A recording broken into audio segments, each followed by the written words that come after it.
Hello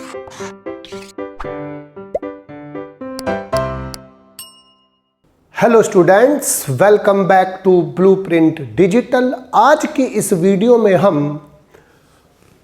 पौधों की वर्गीकी व्याख्या के लिए प्रारूप के बारे में पढ़ेंगे, पुष्प सूत्र यानी कि फ्लोरल फार्मूला के बारे में पढ़ेंगे और पुष्प आरेख यानी कि फ्लोरल डायग्राम के बारे में पढ़ेंगे। वीडियो को स्टार्ट करने से पहले हमारे चैनल को सब्सक्राइब करें और बेल आइकन दबाना न भूलें, जिससे हमारे लेटेस्ट वीडियोस की नोटिफिकेशन आपको प्राप्त होती रहे। अब हम आज के टॉपिक पर आते हैं। किसी भी कुल, किसी भी फैमिली को डिस्क्राइब करने के लिए, उसकी व्याख्या करने के लिए हमें कुछ विशेष टर्म्स की आवश्यकता होती है। उनके कुछ प्रारूप को समझना हमें आवश्यक होता है।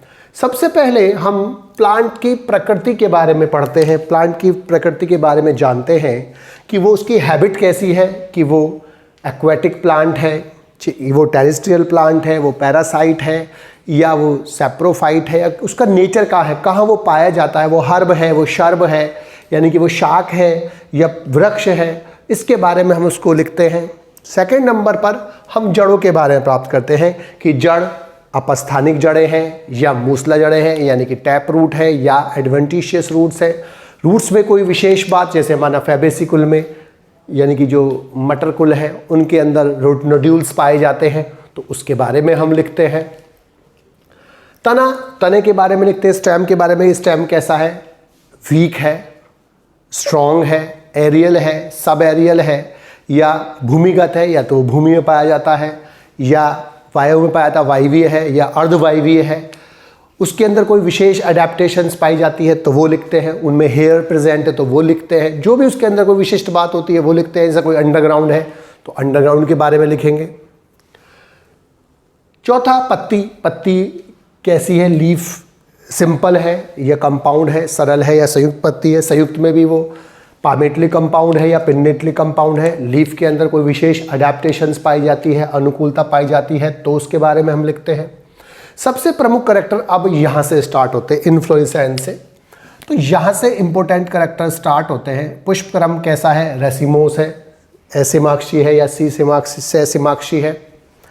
कोई विशेष बात अगर इन्फ्लोरेसेंस से संबंधित है तो वो लिखते हैं।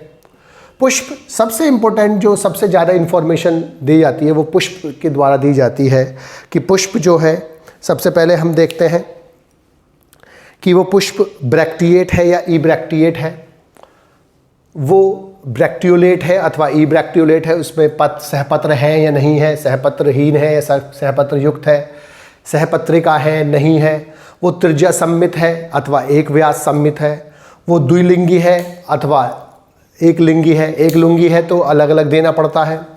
उसमें फिर देखते हैं कि वो पूर्ण है अथवा अपूर्ण है। चारों है उसमें, कैलेक्स, करोला, एंडोइशियम, गाइनोइशियम, 1 2 3 चारों अगर हैं तो वो कंप्लीट होता है, पूर्ण होता है। अगर वो कंप्लीट नहीं है तो वो, अगर उसमें एक भी चीज़ कम होता है तो वो इनकम्प्लीट, उसके बारे में लिखते हैं। फिर बाह्य दलपुंज कैलेक्स के बारे में लिखते हैं, कितने उसमें सेपल्स हैं, कितने उसमें बाह्य दल है, उसकी जो पोजीशन है वो खुली हुई है या बंद है, अर्थात वो आपस में संयुक्त है। पॉलीसेपलस कंडीशन प्रदर्शित करते हैं अथवा गैमोसेपलस कंडीशन प्रदर्शित करते हैं। इसी प्रकार से दलपुंज कोरोला में लिखते हैं, कितने उसमें पेटल्स हैं, कितने दल हैं, उसमें कितने दल में वो खुले हुए हैं, पॉलीसेपलस है यानी कि पृथक दली है अथवा संयुक्त दली है यानी कि गैमोसेपलस है। कोई विशेष अडेप्टेशंस या विशेष उसमें बात होती है, जैसे पैपिलिनियस फैमिली में विशेष पाई जाती है कि एक बड़ा जो होता है पेटल्स, जो उसे ध्वज और वैक्सिलम और स्टैंडर्ड कहते हैं, जो 2 साइड वालों को घेरे हुए होता है, जिन्हें विंग्स और एलेई कहते हैं। इसके अलावा जो नीचे वाला 2 होते हैं वो नौकाकार बनाए थे, जिसे कील कहते हैं, तो उनमें कोई विशेष बात होती है तो लिखते हैं।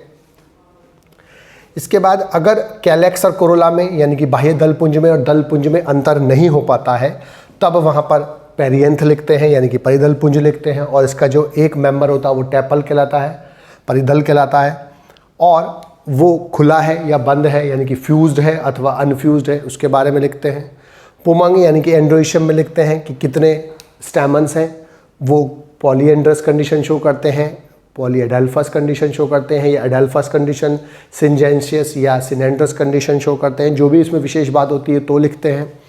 लास्ट में जायांग और गाइनोइशियम लिखते हैं, कितने उसमें कार्पल हैं, वो एक कार्पल ही है, एक अंडपी, द्विअंडपी, त्रिअंडपी।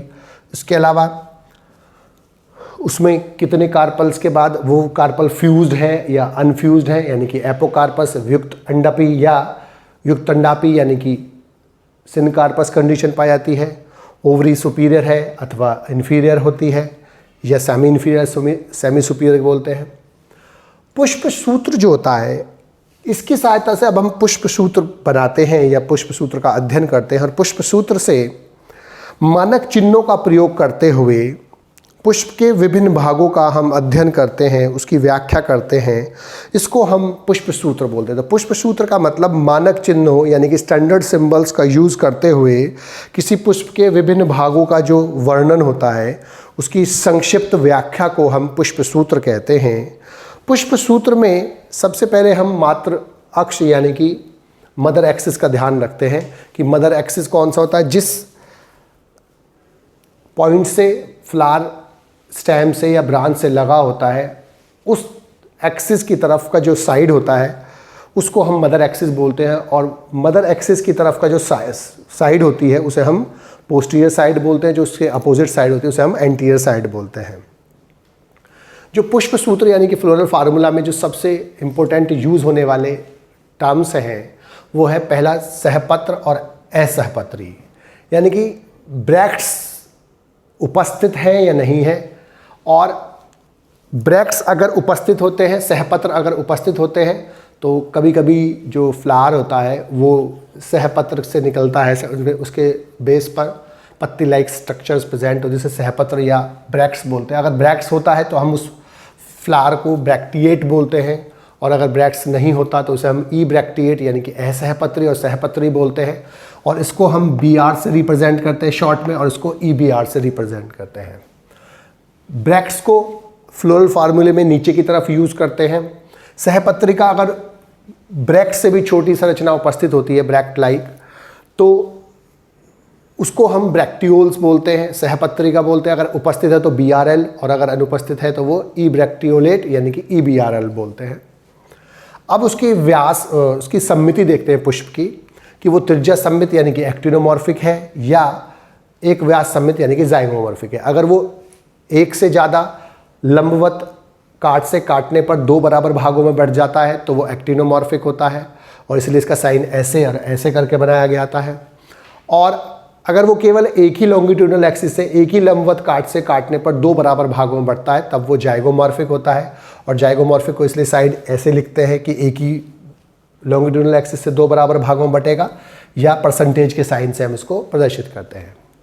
फिर हम पुष्प को देखते हैं कि वो उभयलिंगी अथवा द्विलिंगी है, यानी कि मेल और फीमेल जब दोनों पार्ट्स ही एक ही पुष्प के अंदर होते हैं तब उसे हम उभयलिंगी या द्विलिंगी यानी कि बाइसेक्सुअल बोलते हैं, और जब मेल अलग और फीमेल पार्ट अलग अलग पुष्पों पर होते हैं तब हम उसे एक लिंगी बोलते हैं। एक लिंगी में नर और पुमंगी पुष्प के लिए साइन जो लगाते हैं हम वो प्लस ये साइन लगाते हैं, एरो का साइन ऊपर होता है यानी कि देने वाला होता है गैमीट्स। और मादा या जायंगी यानी कि जब फीमेल पार्ट उपस्थित होंगे फ्लावर पर तब उसे हम क्या बोलते हैं, मादा या जायंगी पिस्टिलेट फ्लावर बोलते हैं, और उसको साइन हम रिप्रेजेंट करते हैं रिसीव करने वाला प्लस। अगर सेपल्स और पेटल्स का अंतर नहीं होता है तब वहाँ हम पेरिदल यानी कि पेरियंथ लिखते हैं, पी लिखते हैं।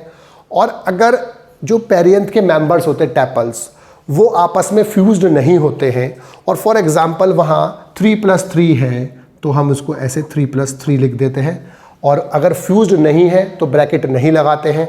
लेकिन अगर वो 3+3 है लेकिन वो आपस में संयुक्त हैं यानी कि गैमोफाइलस है तो तब हम उसको ब्रैकेट में रिप्रेजेंट करते हैं। इसका मतलब हो गया कि ये संयुक्त है, ये संयुक्त के लिए लगाते हैं तो वो हो जाती है कंडीशन गैमोफाइलस, संयुक्त परिदली और पृथक परिदली, और ये हो जाती है पॉलीफाइलस कंडीशन या पॉलीपेटलस। इसी प्रकार से बाह्य दलपुंज कैलेक्स में अगर 5 कैलेक्स हैं, 5 सेपल्स हैं, इसमें सेपल्स देखते हैं हम परिदल कितने हैं, 5 हैं। अगर वो आपस में संयुक्त नहीं है तो कंडीशन क्या होगी, पॉलीसेपलस यानी कि पृथक बाह्य दली। लेकिन अगर यही 5 सेपल फ्यूज होते हैं आपस में आंशिक अथवा पूर्ण रूप से, तब हम इसको ब्रैकेट में लिखते हैं। और ब्रैकेट में लिखने का मतलब क्या है, ये कंडीशन हो गई पॉलीसेपलस।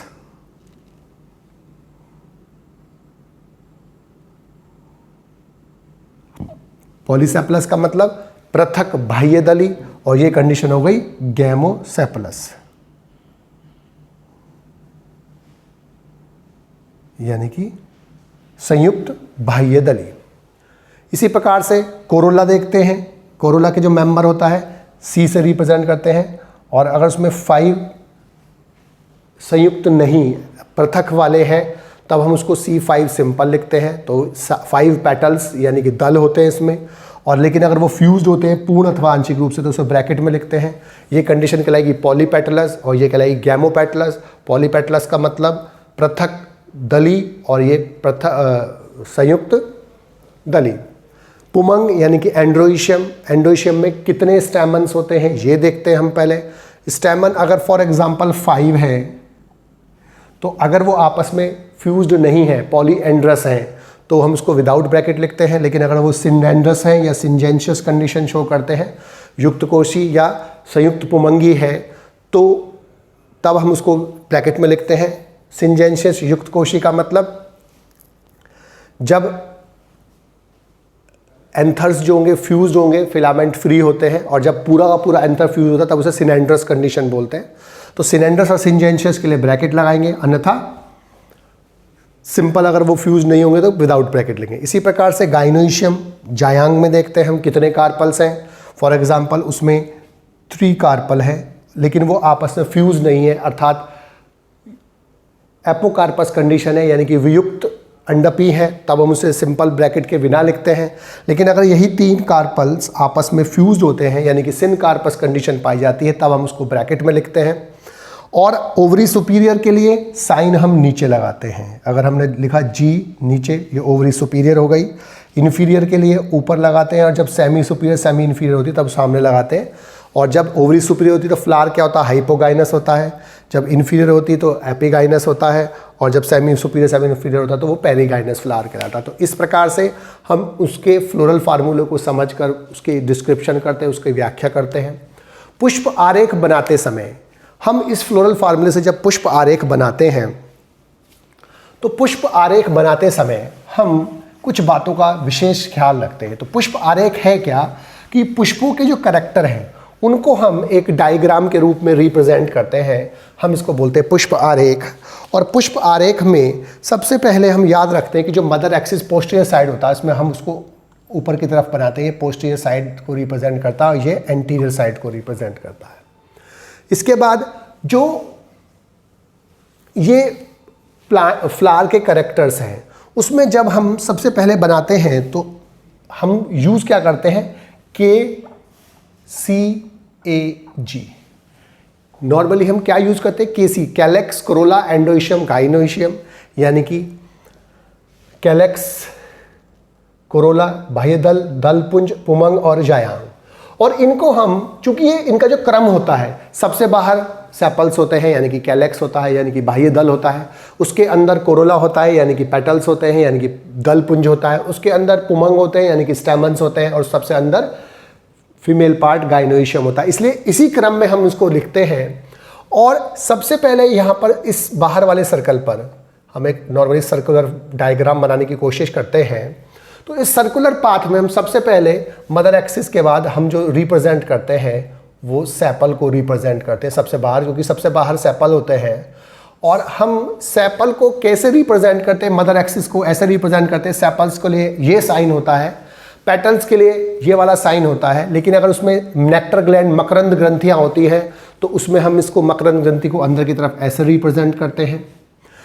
पराग कोश के लिए, द्विकोश के लिए उसमें 2 चैम्बर्ड है एंथर, तो वो ऐसे रिप्रेजेंट करते हैं। एक वाले के लिए हमको इसको रिप्रेजेंट करते हैं। सीमांत बीजांडनाश युक्त एक अंडपी जायांग, ऐसे एक अंडप वाला। आधारीय बीजांडनाश युक्त एक अंडपी जायांग को इस प्रकार से। भित्तीय बीजांडनाश युक्त द्विअंडपी जायांग को इस प्रकार से। आधार प्लासेंटेशन युक्त द्विअंडपी जायांग को ऐसे। भित्तीय प्लासेंटेशन युक्त पंच अंडपी एक कोष्ठ की जायांग को इस प्रकार से, और मकरंद साबित करने वाली डिस्क ऐसे। एक संगी यानी कि जब सारे एक ही फिलामेंट सभी स्टेमन्स के जो पुतंतु होते हैं, फिलामेंट्स होते हैं, एक ही जगह जुड़ते हैं, तब जैसे मालवेसी कुल में, गुड़हल में, तब हम उसको ऐसे रिप्रेजेंट करते हैं, और युक्त कोशी सिंजेंशियस कंडीशन को हम ऐसे रिप्रेजेंट करते हैं।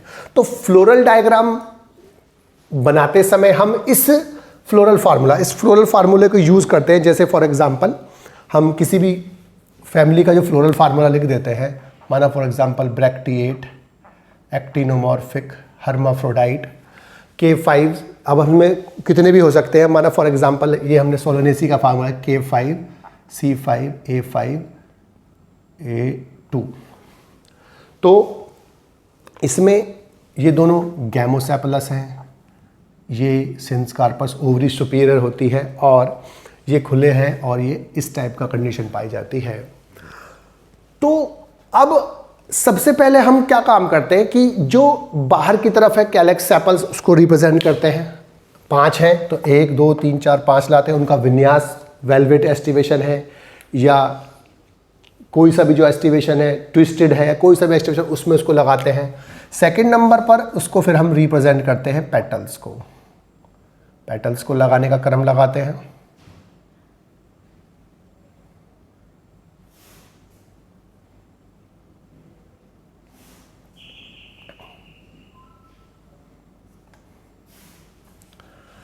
पेटल्स का क्रम लगाया,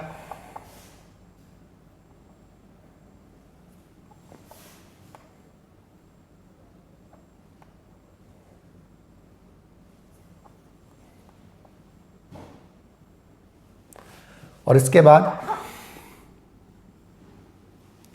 फिर हम एंडोइशियम यानी कि स्टैमेंस लगाने की कोशिश करते हैं। फॉर एग्जांपल 5 स्टैमेंस है, 5 लगाए हमने स्टैमेंस। अगर माना वो द्विकोष्ठ की है,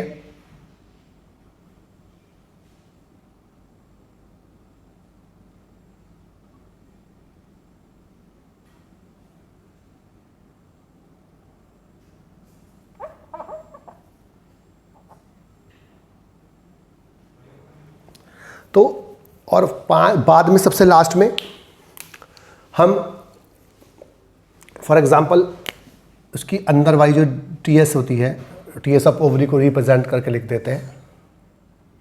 फॉर एग्जांपल इसमें ऐसे है अगर, तो सबसे पहले हम पेटल्स लगाते हैं, फिर उसके बाद सेपल्स लगाते हैं, उसके बाद सबसे पहले सेपल्स लगाते हैं, फिर पेटल्स लगाते हैं, पेटल्स के बाद फिर स्टैमेंस को रिप्रेजेंट करते हैं, स्टैमेंस के बाद फिर टीएस ऑफ ओवरी को रिप्रेजेंट करते हैं। और अगर ब्रैक्ट्स होते हैं तो ब्रैक्ट्स को हम यहाँ पर रिप्रेजेंट करते हैं ऐसे, और अगर ब्रैक्ट्यूल्स होते हैं तो हम ब्रैक्ट्यूल्स को साइड में, लेटरल साइड में रिप्रेजेंट करते हैं। तो ब्रैक्ट्स को यहाँ पर, ब्रैक्ट्यूल्स को यहाँ पर। तो अब हमें पता चल जाएगा कि ये ब्रैक्टिएट है तो यहाँ लगाएंगे, नहीं है तो नहीं लगाएंगे। तो इस प्रकार से हम फ्लोरल फार्मूले से ही फ्लोरल डायग्राम बना सकते हैं, और फ्लोरल डायग्राम से फ्लोरल फार्मूला बनाने के लिए रखते हैं, और दोनों को याद करके, दोनों को समझ के हम उस फैमिली को आसानी से डिस्क्राइब कर सकते हैं। जैसे छोटा सा हमें एग्जाम्पल अब डिस्क्राइब करने के लिए हम देख रहे हैं। फॉर एग्जाम्पल हम इसी को रिप्रेजेंट करने की कोशिश करें, इसी को हम समझाने की कोशिश करें, तो अगर इस फार्मूले को अगर हम यूज़ करते हैं तो इन्फ्लोरेसेंस से हमें मेनली डिस्क्राइब करना होता है पुष्पक्रम से, और पुष्पक्रम हमें याद रखना होता है। लेकिन पुष्पक्रम के बाद हमें जो मेन चीज़ें याद रखनी है, तो सबसे पहले है वो पुष्प यानी कि फ्लावर। तो फ्लावर जो होते हैं, सबसे पहले हम ये देखते हैं कि फ्लावर को कैसे रिप्रेजेंट करते हैं। अब उसमें देखते हैं हम कि ये साइन है एक्टिनोमॉर्फिक का, तो सबसे पहले हम क्या लिख देते हैं, एक्टिनोमॉर्फिक यानी कि त्रिज्या सममित। इसके बाद ये पुष्प कैसा है, द्विलिंगी, तो ये लिख देते हैं द्विलिंगी यानी कि बाइसेक्सुअल। उसके बाद इसमें हम देखते हैं कि 1 2 3 4 चारों के चारों वर्ल्स उपस्थित है, कैलेक्स भी है, कोरोला भी है, एंडोइशियम भी है, गाइनोइशियम भी है। तब हम इसको लिखते हैं कंप्लीट यानी कि पूर्ण। तो एक्टिनोमॉर्फिक हो गया, द्विलिंगी हो गया, कंप्लीट हो गया। अब इसके बाद हम ये देखते हैं कि ओवरी इसमें सुपीरियर है या इन्फीरियर है। अगर ओवरी सुपीरियर है तो फ्लावर क्या होता है, हाइपोगाइनस होता है। तो ये 4 सूचनाएं हैं, आसानी से दिख गई कि एक्टिनोमॉर्फिक है या जाइगोमॉर्फिक है, बाइसेक्सुअल है, चारों है तो कंप्लीट है, नहीं होता तो इनकम्प्लीट होता, और ओवरी सुपीरियर है तो हम इसको क्या बोलते हैं, हाइपोगाइनस फ्लावर बोलते हैं। इसके बाद हम रिप्रेजेंट करते हैं बाह्य दलपुंज को। बाह्य दलपुंज यानी कि कैलेक्स में अब हम देखते हैं कि कितने सेपल्स हैं, 5 सेपल्स हैं, तो 5 सेपल्स यानी कि 5 बाह्य दल फ्यूज्ड है, आपस में संयुक्त है, तो कंडीशन क्या होती है, गैमोसेपलस यानी कि संयुक्त बाह्य दली। इसके बाद अब देखते हैं एस्टिवेशन, अगर वो ट्विस्टेड फॉर्म में है या माना वो केवल टच कर रहे हैं, फॉर एग्जांपल केवल टच तो कर रहे हैं लेकिन आपस में ओवरलैप नहीं कर रहे, तब हम इसको क्या लिखते हैं, वेलवेट लिख देते हैं। तो वो हम देख के याद रख के चलते हैं कि जब हमने डायग्राम उसका पढ़ा होगा किताब से, तो किताब से या हम जब उसको पढ़ते हैं डायग्राम तो हमें पता चलता है कि वो टच कर रहा है, नहीं कर रहा है, इम्ब्रिकेट है, क्विनक्विंसियल है, तो वेलवेट एस्टिवेशन विन्यास।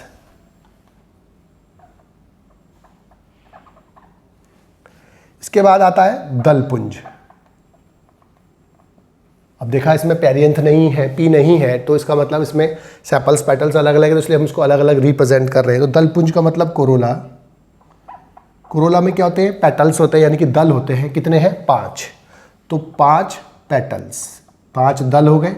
कंडीशन आपस में संयुक्त है तो कंडीशन होगी वही गैमो पेटलस, और माना फॉर एग्जांपल वेलवेट एस्टिवेशन है तो हमने वेलवेट विन्यास लिख दिया। इसके बाद हम लिखते हैं पुमंग यानी कि एंड्रोइशियम। एंड्रोइशियम में हम क्या देखते हैं, 5 स्टैमन्स हैं तो 5 स्टैमन्स लिख दिए। फ्री है, फ्यूज नहीं है तो पॉलीएंड्रस लिख दिया। लेकिन ये किससे जुड़े हुए हैं, पेटल से जुड़े हुए हैं। यहां पर इसका मतलब क्या, पेटल से जुड़े हुए हैं, इसका मतलब हो गया एपीपेटलस।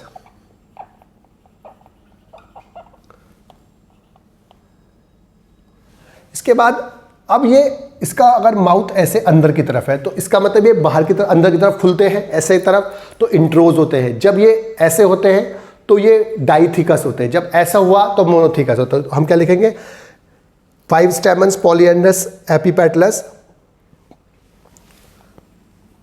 डाइथिकस। अब वो माना बेस से जुड़े हैं फॉर एग्जांपल, तो हम उसमें लिख देंगे बेसिफिक्स्ड, ये जो भी कंडीशन उसकी जुड़ी हुई होगी। और इसके बाद इसका जो ये वाला हिस्सा है, ऐसे अगर वो ऐसे है अंदर की तरफ तो इंट्रोज, अगर वो ऐसा होता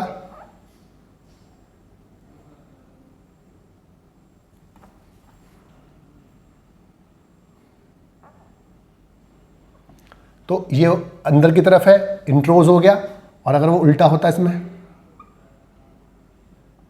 तो ये बाहर की तरफ होता तो एक्सट्रोज होता, तो हम इसे लिख देंगे इंट्रोज। वो जब हम डायग्राम अपने आप देखेंगे तो हमको जब पहली बार देखेंगे तो हमें पता चलेगा कि वो अंदर की तरफ है या बाहर की तरफ है, इंट्रोज है, एक्सट्रोज है। उसके बाद लास्ट आ गया गाइनोइशियम यानी कि जायांग। जायांग में हम देखेंगे कि क्या है, 2 कार्पल्स हैं तो हम क्या लिखेंगे, द्विअंडपी यानी कि बाइकार्पलेरी।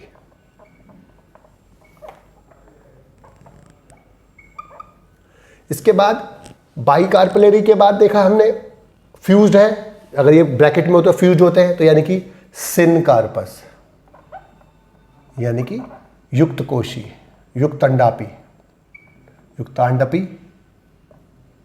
इसके बाद ओवरी सुपीरियर है तो नीचे लग रही है तो ओवरी सुपीरियर। और जब हम उसका डायग्राम देखते हैं तो डायग्राम में हमें पता चल जाता है वो प्लासेंटेशन कैसा है। माना बेसल है तो हम उसमें लिख देंगे basal with basal placentation, basal placentation यानी कि आधारीय बीजांडन्यास, जो भी इसका होता है। जब हम उसको पहली बार डायग्राम देखते हैं तो हमें उसका देख के अंदाजा लग जाता है कि वो बेसल है या भित्तीय है या मार्जिनल है या पैराइटल है, वो हमें पता चल जाता है। तो उसको देखने के बाद हम उसको लिखते हैं, और उसके बाद फिर जो नेक्स्ट होता है वो आता है फ्लोरल फार्मूला, जो हमको याद करना होता है। और उसके बाद आता है फ्लोरल डायग्राम, जो हम एक बार देखकर उसको रिप्रेजेंट करते हैं। और सबसे लास्ट में हम उसका उस फैमिली का इकोनॉमिक इंपॉर्टेंस लिखते हैं कि किस प्रकार की उस फैमिली के अंदर कौन कौन से ऐसे मेंबर्स हैं जो हमारे लिए यूज़फुल होते हैं। तो इस प्रकार से हम क्रम याद करके स्टार्ट करते हैं कि सबसे पहले हैबिट लिखते हैं उसकी, फिर उसके बाद तना, जड़, फिर तना, फिर पत्ती, फिर इन्फ्लोरेसेंस, फिर पुष्प, पुष्प के बाद फिर कैलेक्स, कोरोला, एंड्रोइशियम, गाइनोइशियम, फिर फ्लोरल फार्मूला, फिर फ्लोरल डायग्राम, और सबसे लास्ट में इकोनॉमिक इंपॉर्टेंस। और इस प्रकार से फ्लोरल फार्मूला और फ्लोरल डायग्राम के हिसाब से ही हम केवल फ्लोरल फार्मूला और फ्लोरल डायग्राम याद रखेंगे, और उससे हम पूरी फैमिली को डिस्क्राइब कर देंगे, और केवल इकोनॉमिक इंपॉर्टेंस को हम हल्का सा पढ़ के उसके इकोनॉमिक इंपॉर्टेंस 2, 3, 4 जो भी होती हैं वो हम लिख देते हैं। बच्चों, आज की इस वीडियो में बस हम इतना ही पढ़ेंगे। हमारी इस वीडियो को आप लाइक करें और अपने दोस्तों के साथ शेयर करें। यदि आपका कोई डाउट है तो आप हमें कमेंट करके बता सकते हैं। इस अध्याय को और अच्छे से पढ़ने और समझने के लिए आप चित्रा प्रकाशन की बुक एक्टिव जीव विज्ञान की सहायता भी ले सकते हैं।